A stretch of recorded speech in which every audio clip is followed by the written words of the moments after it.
Comment la positive vibe te rend plus toxique? Si on te dit toujours d'être positive, si tu te sens coupable d'avoir des émotions négatives, je vais te révéler pourquoi la positive vibe est une violence émotionnelle et comment ça te détruit. Tu es triste, vraiment triste.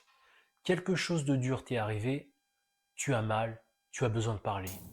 Et on te dit, allez, souris, reste positif, pense aux choses positives de la vie. Alors, tu ravales ta tristesse. Tu mets un masque. Tu fais semblant d'aller bien. Parce que d'avoir des émotions négatives, c'est pas spirituel. C'est pas évolué. C'est pas la haute vibe. Tu te sens coupable d'être en colère. Honteux d'être triste. Faible d'avoir peur. Peut-être que tu te dis, je devrais être reconnaissant. Je devrais être positive. Qu'est-ce qui ne va pas chez moi? Alors tu forces le positif, tu nies tes émotions, tu refuses de sentir ce qui est là. Et tu te demandes pourquoi tu sens de plus en plus vide, de plus en plus déconnecté et de plus en plus faux. Laisse-moi te dire quelque chose. La positive vibe est l'une des choses les plus toxiques de la culture du développement personnel. Voilà pourquoi. Tes émotions négatives, tristesse, colère, peur, ne sont pas des bugs, ce sont des informations. Ton système limbique utilise ces informations pour te communiquer quelque chose d'essentiel. La tristesse te dit, tu as perdu quelque chose d'important. Tu as besoin de faire le deuil. La colère te dit, une limite a été franchie. Quelque chose n'est pas acceptable. La peur te dit, attention, il faut te protéger ou changer quelque chose. Ces émotions sont des messagers, pas des ennemis. Mais quand tu les réprimes au nom du reste positif, tu coupes la communication avec toi-même. Ton cerveau essaie de dire quelque chose d'urgent. Et toi, tu lui mets un bâillon et tu lui colles un smiley dessus. Résultat, les émotions refoulées ne disparaissent pas, elles s'accumulent.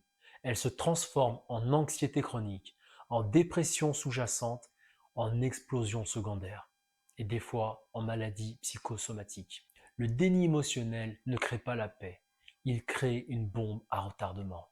Les émotions sont de l'énergie en mouvement. Chaque émotion a besoin d'être ressentie, traversée et libérée. Quand tu forces le positif alors que tu ressens du négatif, tu crées un conflit énergétique. Tu as une émotion lourde, de la tristesse, de la colère, de la peur, qui vibre bas. C'est ok, c'est humain. Mais au lieu de la laisser traverser et sortir, tu la bloques et tu plaques une couche de positif dessus, un truc artificiel. Résultat, l'émotion lourde reste coincée dans ton système énergétique. Elle ne peut ni monter ni sortir. Elle pourrit à l'intérieur. Elle crée des blocages et elle te vide de ton énergie vitale. Et cette fausse positivité par-dessus, eh bien, elle crée une dissonance. Tu montres la joie, mais tu ressens la tristesse. Cette fracture entre ce que tu montres et ce que tu ressens, c'est la définition même de la toxicité. Quelqu'un qui dit je vais mal est intègre. Il est aligné avec sa vérité. Quelqu'un qui sourit en forçant alors qu'il s'effondre à l'intérieur, il est en train de se détruire. Imagine un égout bouché. Les eaux usées doivent couler pour que le système fonctionne. Mais au lieu de déboucher l'égout, tu mets des fleurs et du parfum par-dessus. Voilà, c'est positif maintenant. Mais en dessous, ça pourrit, ça stagne, ça devient toxique. Et un jour, tout explose, les eaux usées remontent, et c'est 1000 fois pire que si tu les avais laissées couler dès le début. Tes émotions, c'est pareil. Laisse-les couler, même si elles sont négatives. Comment sortir de la positivité toxique? Clé numéro 1, donne-toi la permission de ne pas aller bien. Arrête de forcer le positif. Si tu es triste, sois triste. Si tu es en colère, sois en colère. Si tu as peur, reconnais ta peur. Dis à voix haute, je ne vais pas bien en ce moment, et c'est ok. Cette honnêteté émotionnelle est plus saine que 1000 affirmations positives forcées. Clé numéro 2, ressens pour libérer. Ne refoule pas pour nier. Quand une émotion négative monte, ne la combats pas. Plonge dedans. Pleure si tu as besoin de pleurer. Crie dans un oreiller si tu as besoin de décharger la colère. Tremble si tu as peur. Les émotions traversées se libèrent. Les émotions refoulées s'accumulent. Choisis la libération. Clé numéro 3, pratique l'optimisme réaliste. pas le déni spirituel. Il y a une énorme différence entre les deux. Le déni spirituel, c'est par exemple tout est parfait, je suis béni, good vibe.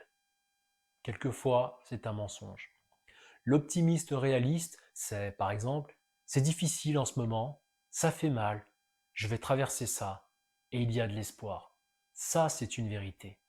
La première nie, la seconde accueille. L'un crée de la toxicité, l'autre crée de la résilience authentique. La positivité forcée n'est pas de la spiritualité, c'est du déni déguisé. Les émotions négatives ne sont pas des ennemis, ce sont des guides.